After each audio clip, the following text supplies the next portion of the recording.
Welcome to Bible Reading with Robbie, where we explore the Bible one passage at a time. I'm Robbie, and I'm excited to journey through Scripture with you. Genesis 15. Some time later, the Lord spoke to Abram in a vision and said to him, "Do not be afraid, Abram, for I will protect you, and your reward will be great." But Abram replied, "O sovereign Lord, what good are all your blessings when I don't even have a son? Since you have given me no children, Eliezer of Damascus, a servant in my household, will inherit all my wealth.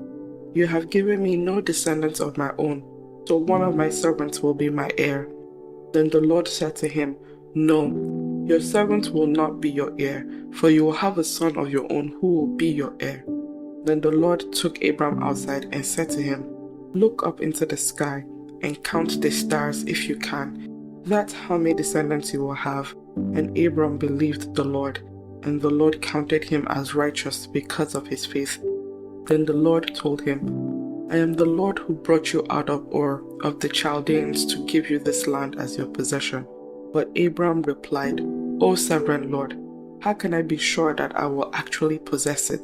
Then the Lord told him, "Bring me a 3-year-old heifer, a 3-year-old female goat, a 3-year-old ram, a turtle dove, and a young pigeon." So Abram presented all these to him and killed them.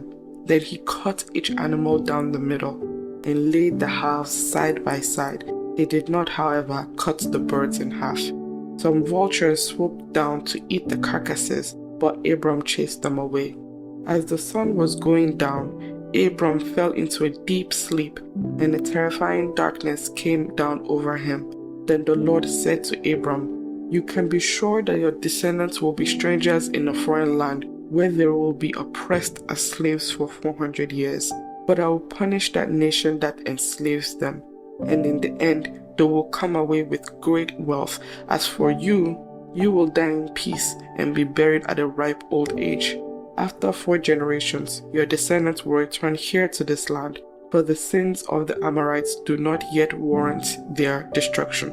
After the sun went down and darkness fell, Abram saw a smoking firepot and a flaming torch pass between the halves of the carcasses.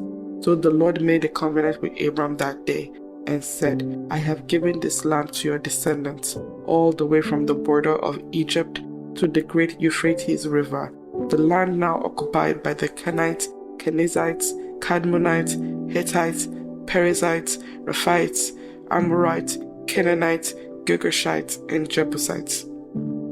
Genesis 16. Now Sarai, Abram's wife, had not been able to bear children for him, but she had an Egyptian servant named Hagar. So Sarai said to Abram, "The Lord has prevented me from having children. Go and sleep with my servant. Perhaps I can have children through her." And Abram agreed with Sarai's proposal. So Sarai, Abram's wife, took Hagar, the Egyptian servant, and gave her to Abram as a wife. This happened 10 years after Abram had settled in the land of Canaan. So Abram had sexual relations with Hagar, and she became pregnant. But when Hagar knew she was pregnant, she began to treat her mistress Sarai with contempt. Then Sarai said to Abram, "This is all your fault. I put my servant into your arms, but now that she's pregnant, she treats me with contempt. The Lord will show who's wrong, you or me." Abram replied, "Look, she is your servant, so deal with her as you see fit." Then Sarah treated Hagar so harshly that she finally ran away. The angel of the Lord found Hagar beside a spring of water in the wilderness along the road to Shur. The angel said to her, "Hagar, Sarah's servant, where have you come from and where are you going?" "I'm running away from my mistress Sarai," she replied. The angel of the Lord said to her, "Return to your mistress and submit to her authority." Then he added, "I will give you more descendants than you can count." And the angel also said, "You are now pregnant and you will give birth to a son. You are to name him Ishmael, which means God hears, for the Lord has heard your cry of distress. This son of yours will be a wild man, as untamed as a wild donkey. He will raise his fist against everyone, and everyone will be against him.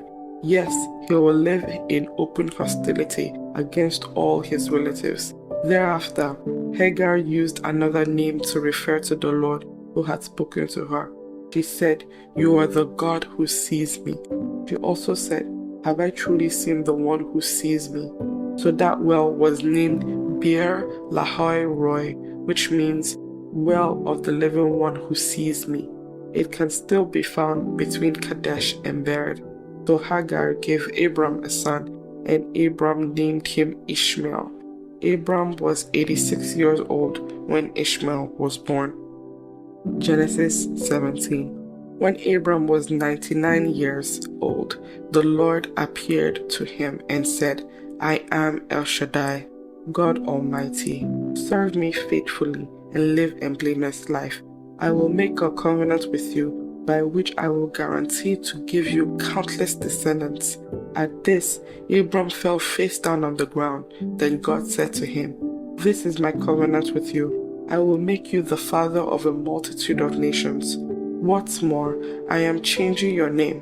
It will no longer be Abram. Instead, you will be called Abraham, for you will be the father of many nations. I will make you extremely fruitful. Your descendants will become many nations, and kings will be among them. I will confirm my covenant with you and your descendants after you from generation to generation. This is the everlasting covenant. I will always be your God and the God of your descendants after you. And I will give you the entire land of Canaan, where you now live as a foreigner, to you and your descendants. It will be their possession forever, and I will be your God." Then God said to Abraham, "Your responsibility is to obey the terms of the covenant. You and all your descendants have this continual responsibility. This is the covenant that you and your descendants must keep. Each male among you must be circumcised. You must cut off the flesh of your foreskin as a sign of the covenant between me and you. From generation to generation, every male child must be circumcised on the 8th day after his birth. This applies not only to members of your family, but also to the servants born in the household and the foreign-born servants whom you have purchased. All must be circumcised. Your bodies will bear the mark of my everlasting covenant. Any male who fails to be circumcised will be cut off from the covenant family for the breaking of the covenant." Then God said to Abram, "Regarding Sarah, your wife, her name will no longer be Sarai. From now, her name will be Sarah, for I will bless her and give you a son from her.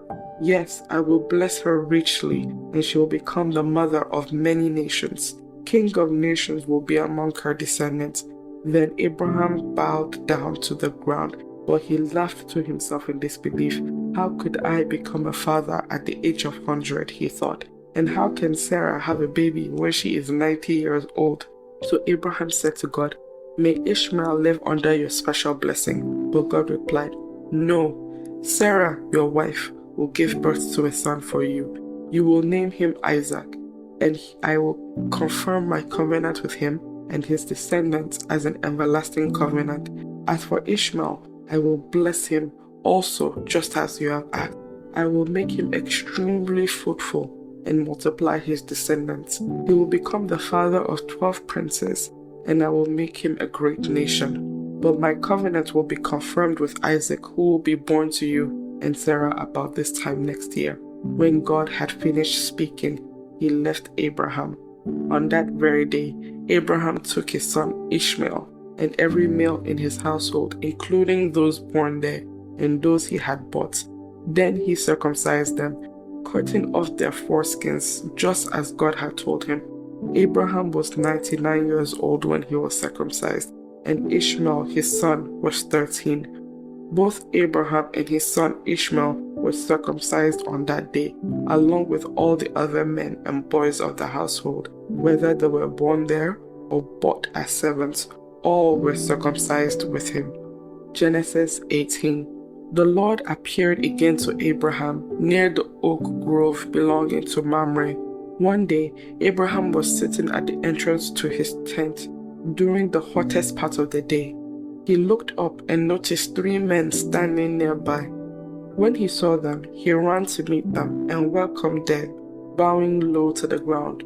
"My lord," he said, "if it pleases you, stop here for a while. Rest in the shade of this tree while water is brought to wash your feet.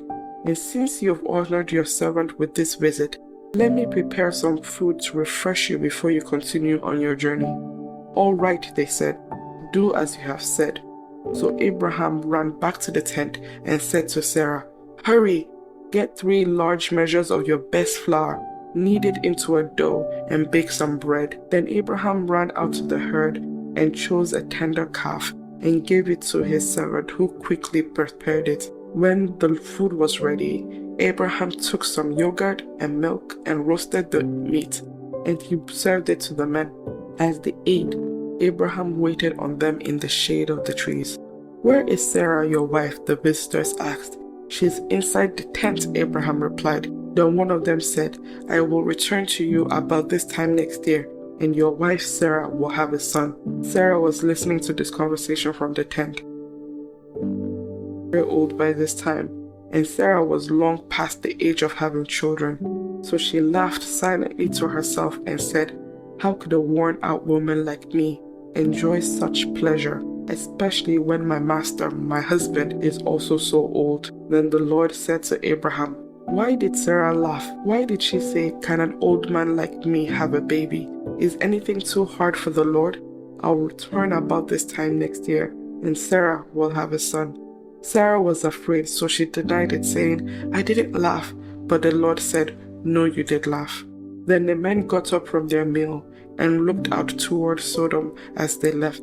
Abraham went with them to send them on their way. "Should I hide my plan from Abraham?" the Lord asked. "For Abraham will certainly become a great and mighty nation, and all the nations of the earth will be blessed through him.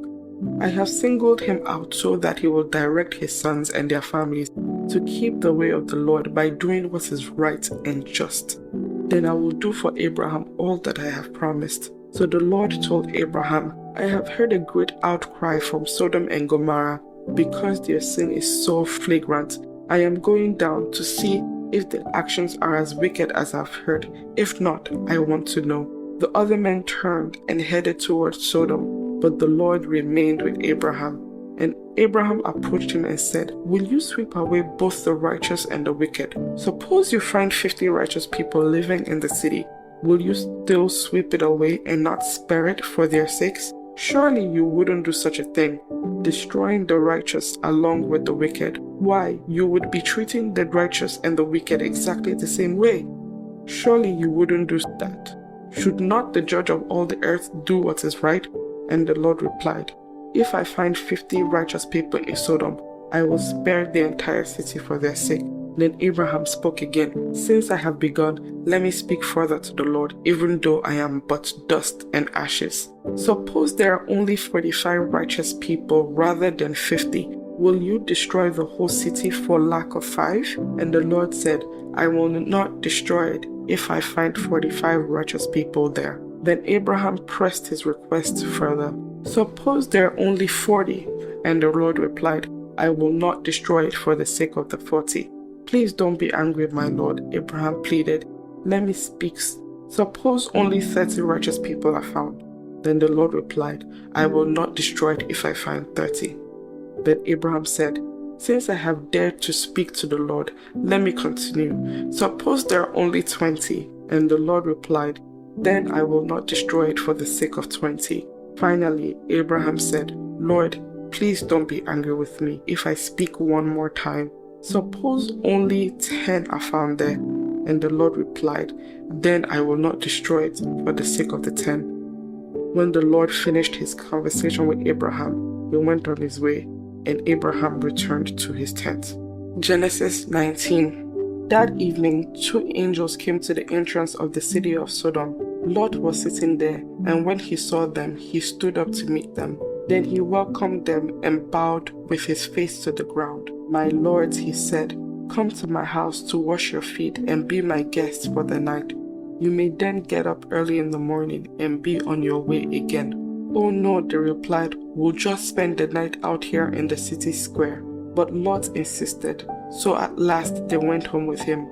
Lot prepared a feast for them, complete with fresh bread made without yeast, and they ate. But before they retired for the night, all the men of Sodom, young and old, came from all over the city and surrounded the house. They shouted to Lot, "Where are the men who came to spend the night with you?